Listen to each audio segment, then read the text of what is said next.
বড় হলেই যে তার কোনো ভুল থাকে না এটা কিন্তু আসলে না। সব ভুল শুধু ছোটরাই করে, বড়দের কোনো ভুল থাকে না বা ভুল হয় না। বাই এনি চান্স যে কারোরই যে কোনো টাইমেই কিন্তু ভুল হয়ে যায়। শুধু বড়দের কথাই শুনতে হবে, মানতে হবে বা তাদেরকে দেখেই শিখতে হবে তাও কিন্তু না। ছোটোবেলা থেকে স্কুলে যখন পড়তাম তখন স্যার ম্যাডামরা বলতো যে না, তোমাদের ছোটদের থেকেও কিছু শেখার আছে। কিছু কিছু মানুষ বা কিছু কিছু স্যার ম্যাডাম বলতো, সবাই যে বলতো সেটা না। কিছু কিছু মানুষের আবার ছিল যে আমি বড়, আমি ম্যাম, আমি টিচার, আমার কথারই প্রচুর দাম। হ্যালো এভরিওয়ান, আসসালামু আলাইকুম। আশা করি সবাই ভালো আছেন। আলহামদুলিল্লাহ আমিও খুব ভালো আছি। বৃষ্টিবি নারী পেজ থেকে নিউ ভিডিও শেয়ার করছি।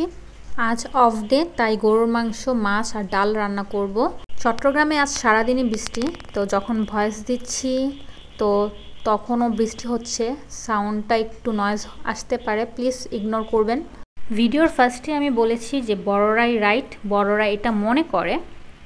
বড়দের কখনো কোনো ভুল হয় না, তো বড়দের দেখে আমরা অনুসরণ করে চলবো বা বিহেভিয়ার শিখবো, এরকম অনেকটাই আছে। আমরা অনেক বড়রাই দেখা গেছে আমাদের ক্ষেত্রে এগুলো শেখানো হয়।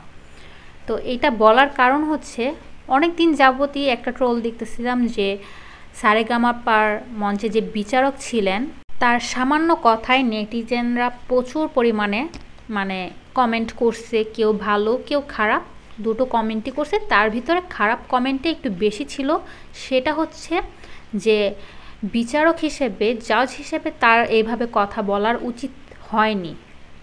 হয়তো যে পারফর্ম করছে তার গাওয়াটা বা গান গাওয়াটা সুন্দর হয়নি, আর যে বিচারক সে কি করছে, তাকে বুঝাইতে গিয়ে সে ওভার কিছু আছে না, কথা বলার ভিতরে যে একটা ওভার অপমান যেটাকে বলে। অনেকেই কিন্তু এটা নিয়ে অনেক ট্রোল ভিডিও করছে, রোস্ট ভিডিও করছে। আমি মনে করি একদম ঠিকই করছে, কারণ এই যে একটা সুন্দর করে বুঝায়, অনেক জাজরা আছে যে সুন্দর করে বুঝায়, বুঝানোর ভিতরে যে একটা মায়া কাজ করে বা এতটাই ভালো লাগে যে হেরে গেলেও কোনো সমস্যা নাই, যে আমাকে সুন্দর করে একটা শিক্ষা দিছে, আর সেটা কিন্তু মানুষের মাথায় থাকে।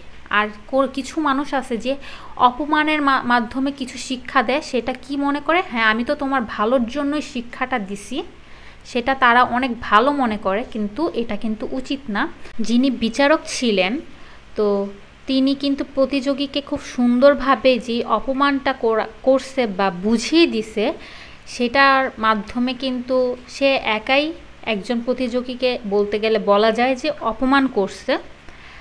তো উনি একা অপমান করছে, কিন্তু পুরো বিশ্ব বলতে গেলে অর্ধেক বিশ্বই মানুষ কিন্তু ওনাকেও অপমান করতেছে।